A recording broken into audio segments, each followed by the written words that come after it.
મારું નામ ફુરકાન શેખ છે। હું વોર્ડ નંબર 6 નો કોર્પોરેટર છું।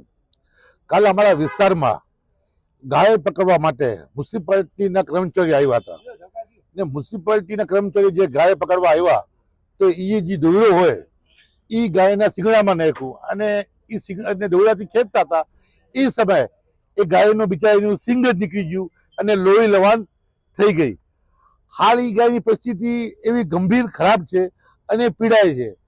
એનિમલ ગાઈડલાઇન્સ, એનિમલ એક્ટની ગાઈડલાઇન્સ છે કે કેવી રીતે જાનવર કોઈ પણ એનિમલને કેવી રીતે પકડવું, એ આખી ગાઈડલાઇન્સને ને આખી એનિમલ એક્ટની ગાઈડલાઇન્સને આ લોકો અનાદાર ગંભીર રીતે અનાદાર કરે છે।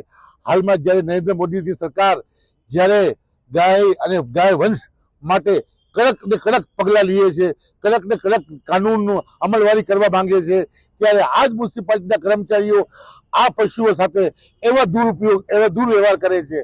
આ પશુ નથી, આ અમારી માતા છે। ગાય માતા કહેવાય અમને।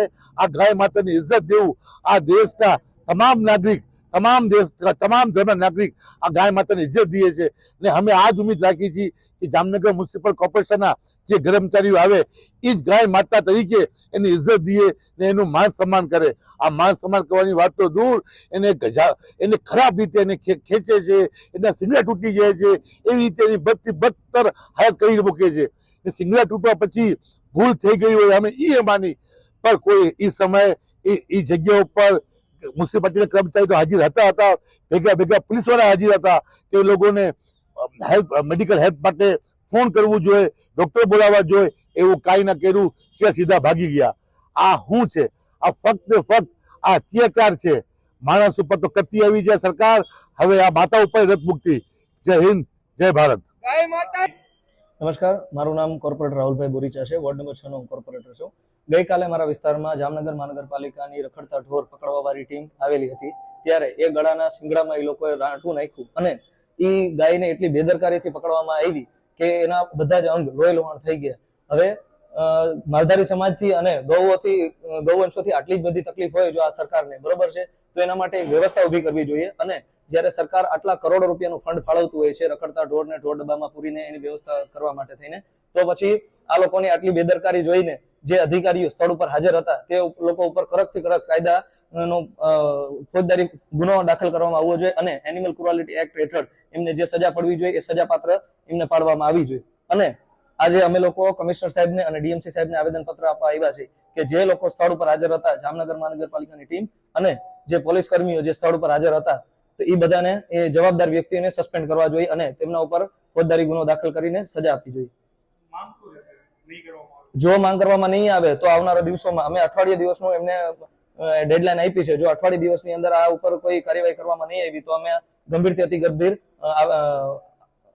આંદોલન કરશું। હું લક્ષ્મણ ગઢવી, વોર્ડ નંબર 6 ના રહેવાસી છું।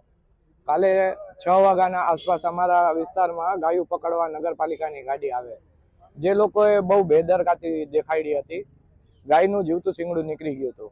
જો આ હદે ગાયોને રંજાડવામાં આવશે તો અમે સહન નહીં કરીએ અને અમે પથ્થરમારો કરશું। જ્યારે પણ ગાડી દેખાશે ગાયો પકડવાની અમે પથ્થરમારો કરશું અને એના બદલ અમારા પર કાનૂની કાર્યવાહી થશે તો એના માટે પણ અમે તૈયાર છીએ। આજ રોજ અમે અહીંયા બધા પશુ પ્રેમી ભેગા થયા જઈએ અને અહીંયા કમિશનર શ્રીને આવેદનપત્ર દેવા આવ્યા છીએ। જય હિન્દ, જય ભારત। હું મેપાભાઈ રાજાભાઈ ચારણ, હાલ જામનગર રહેવાસી। કાલે જે ઘટના બની, સાંજે ગાયનું જીવતું શિંગડું કાઢી લીધું મ્યુનિસિપાલિટી કોર્પોરેશનના ટ્રેક્ટરે, એમાં એસએસઆઈ આકાશભાઈ મકવાણા સાથે હતા। એની પાસે અમારા બે માલધારી ગયા કે ગાયને મેડિકલ સર્વિસ આપો, તો એ કે ના, એ મારામાં નથી આવતું, એમ કરીને ગાડીથી નીચે ના ઉતર્યા અને એ હાઈ લાગ્યા। તો સરકારને અમારી એટલી નમ્ર વિનંતી છે કે આવી રીતના ઢોર પકડવા જો આવ્યા અને પછી ગૌરક્ષક વાળા ગાયને લઈ ગયા અને સિદ્ધરાજભાઈની ગૌશાળા ગાયત્રી ખોડિયાર કોલોનીમાં છે, અહીંયા હાલમાં સારવાર હેઠળ છે। ધન્યવાદ।